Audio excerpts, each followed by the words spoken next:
Pain and sacrifice are like the bouncer at club success. All right, think of success like a nightclub. You wait in line. The hot girls getting free. They don't have to wait in line. They come in with all their friends. They blow right past you. All the guys, they're waiting in line. They got to see the bouncer before they get in.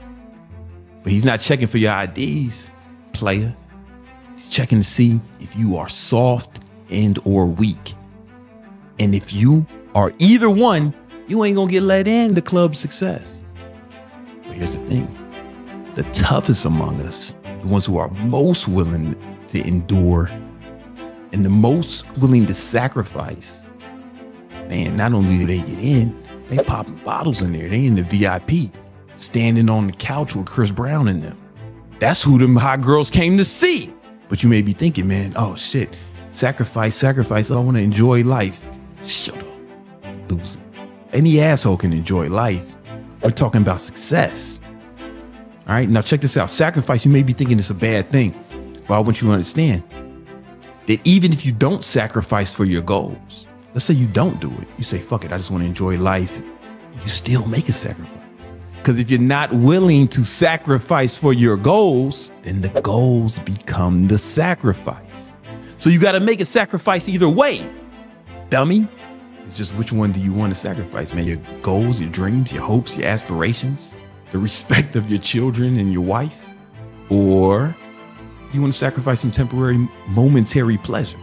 And here's the beautiful thing about sacrifice. This is a cheat code. A lot of y'all know my story. My father, he shot himself in the head, boom, blew his brains out. And I had to take care of the whole family. And I guess I could have just lived like the average 23, 24-year-old at the time. Instead, I went and got 4 jobs. I started waking up at 4 a.m., training people in the morning, boom. Then went to work security at the Prada store for like 8 hours. Then worked for my boy's moving company after that, 5 days a week, right? And on the weekends, I woke up early, trained people, and then managed a restaurant in Queens. I was the weekend manager of a barbecue restaurant in Queens on a Steinway.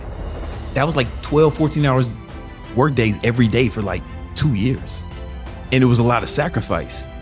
But I had goals, baby. I was willing to sacrifice for those goals. I didn't just sit around being broke like a bitch. Come on, man. That's what you do. Not me. I'm a G.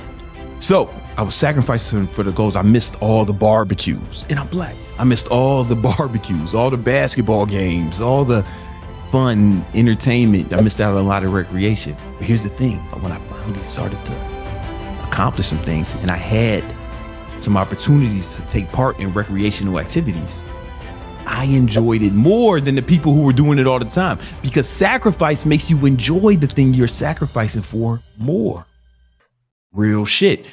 Anybody here ever fasted or went on a diet? Any of you guys? Or you all just fat? I'm sure some of you have fasted or went on a diet or something. I have some friends who do Ramadan, and when they get that first meal, it don't even have to be something good, man. They love that food so much more than me. They can be eating the same shit as me, but I can tell they really enjoying it because the sacrifice made them like the shit more. What else is more important is when you are consistently indulging in pleasurable activities, you get used to it. It's something called hedonistic adaptation. When you do these things that you enjoy over and over again, you keep partaking in these pleasures and luxuries, you get used to them and you don't get the same amount of pleasure that you once derived for them. For example, when I fly, I'm usually flying first class. You know what I'm saying? You know what I'm saying? I can't be in back with the crying babies and the baby mamas and shit. Put me in the front of the plane.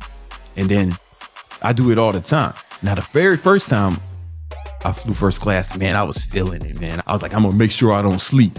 I'm eating all the food, everybody else's food. I'm doing whatever I can. I'm really enjoying it. I'm Instagramming it and shit. I was really enjoying that experience because it was novel. However, now it's regular. And I don't get the same joy I once got from the same activity because it's normal to me. It's what I do. I take 50 to 100 flights every year. It's not a big deal anymore. Until one day I had to take a flight. I remember it was to Chicago, but it was last minute. And there was no first class flights available. I might as well go sleep under the bridge if I'm gonna be flying coach with the rest of y'all. I got in that little ass seat. Remind you, I'm bigger in person, pause, than I look. And that's than I look like on video. People always say, man, you're bigger in person, pause. And I'm like, yeah, thank you. Thank you. I digress. I'm cramped up in there next to some crying babies, some other poor people. And they don't give me no food. I'm like, where's my pre-boarding drink and all this other shit? And it kind of sucked. I realized how much I didn't like it. On the way back, I flew first class again, like I'm supposed to. And I was like, oh my God. I appreciated it more, right? The sacrifice allowed me to appreciate it. I'm not saying that just to flex on you motherfuckers. If you're willing to sacrifice, it helps you get closer to your goals faster. But it also makes the things you're sacrificing more enjoyable. You start to like it more. You enjoy it more instead of just getting used to it. You got to be willing to sacrifice for your goals. I want you to think about your dreams, your aspirations. What does victory mean to you? This is victory talk. We talking about winning. Well, that's what we're here for. We're here to be champion. Think about what that means to you. What would you have to sacrifice in order to obtain it? And are you willing to sacrifice it? And it's okay if you're not. Just don't complain. Don't cry about it. If you're willing to sacrifice, man, you can have whatever you want.